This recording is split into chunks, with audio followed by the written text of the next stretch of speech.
আসসালামু আলাইকুম। আশা করছি সবাই একটা ভালো রয়েছেন, একটা সুস্থ রয়েছেন। তো ভিডিওর থাম্বনেল থেকে বুঝতেই পারছেন আজকে আপনাদেরকে কি ধরনের ভিডিও উপহার দিব। তো আপনার বাড়ির ছাদের উপর পানির ট্যাঙ্কি বসাতে চান, তাহলে এই ভিডিওটি 1 সেকেন্ডও স্কিপ করবেন না। কারণ ছোট্ট একটি ভুলের কারণে ভবিষ্যতে পুরো ট্যাঙ্কি হেলে যেতে পারে, ফাটল ধরতে পারে, এমনকি বড় দুর্ঘটনাও ঘটতে পারে। আজ আমি বাস্তবে দেখাবো কিভাবে সঠিক নিয়মে মজবুত কামরাঙ্গা তৈরি করতে হয়। তো এই কাজটি শুধু রাজমিস্ত্রিদের জন্য নয়, আপনি যদি বাড়ির মালিক হন তাহলে এই ভিডিওটি অবশ্যই দেখুন। কারণ নিজের বাড়ির কাজ সম্পর্কে ধারণা থাকলে কেউ সহজে আপনাকে ভুল কাজ করাতে পারবে না। চলুন এবার বাস্তব কাজ শুরু করি। তো এখানে লক্ষ্য করুন, প্রথমে আমরা ইটগুলো সঠিকভাবে বসাচ্ছি। প্রতিটি ইট সমানভাবে বসানো খুবই গুরুত্বপূর্ণ। এই ছোট্ট ছোট্ট বিষয়গুলোই একটি ট্যাঙ্কিকে বছরের পর বছর নিরাপদে রাখে। তো অনেকেই এই জায়গায় ভুল করেন, আপনি যেন সেই ভুল না করেন, তাই পুরো ভিডিওটি মনোযোগ দিয়ে দেখুন।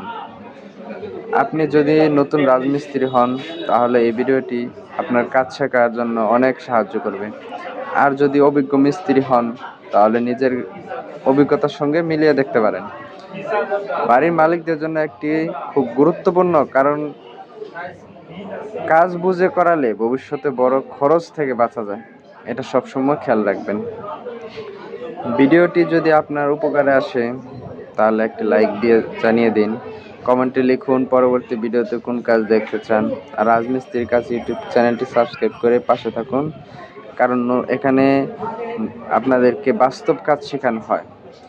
তো যাই হোক, আমরা আপনাদের কাজ শেখাতে চাই এবং শিখতে চাই।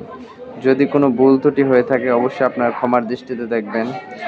কারণ আমরা চাই আপনাদের ভিডিও করার উদ্দেশ্য হলো যে আসলে আপনাদেরকে কিভাবে সচেতন করা যায়। কোনো মিস্ত্রি বা কোনো মালিককে কেউ ধরেন একজন মালিককে কোনো মিস্ত্রি যেন ঠকাতে না পারে, কাজে ফাঁকি দিতে না পারে, কাজটা খারাপভাবে না করতে পারে। তো যার কারণে আমরা ভিডিওগুলো আপনাদেরকে উপহার দেই।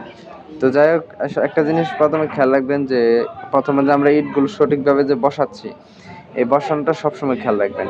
কাজ যে কোনো কাজই করবেন না কেন মিস্ত্রি ভাইরা মনোযোগ দিয়ে করার চেষ্টা করবেন।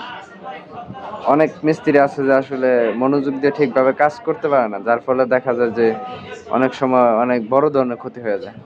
তো যাই হোক, ভিডিওটা আর লম্বা করব না, তাই আপনারা পুরো ভিডিওটা দেখতে থাকুন। যে আসলে কোনো ভুল ত্রুটি যদি আমাদের হয় অবশ্যই আপনারা কমেন্টে বলবেন যে ভাই আপনাদের এই ভুল হয়েছে। আর অবশ্যই আরেকটা বিষয় খেয়াল রাখবেন, অবশ্যই আমাদেরকে ক্ষমার দৃষ্টিতে দেখবেন। কারণ মানুষ যেহেতু আমরা, সেহেতু আমাদেরকে ভুল হতেই পারে, হবেই। কারণ সেটা সবসময় খেয়াল রাখবেন। আর আমরা কাজ শিখতে চাই এবং আপনাদেরকে শেখাতে চাই। তো যাই হোক, ভিডিওটি যদি ভালো লাগে অবশ্যই একটি লাইক দিবেন।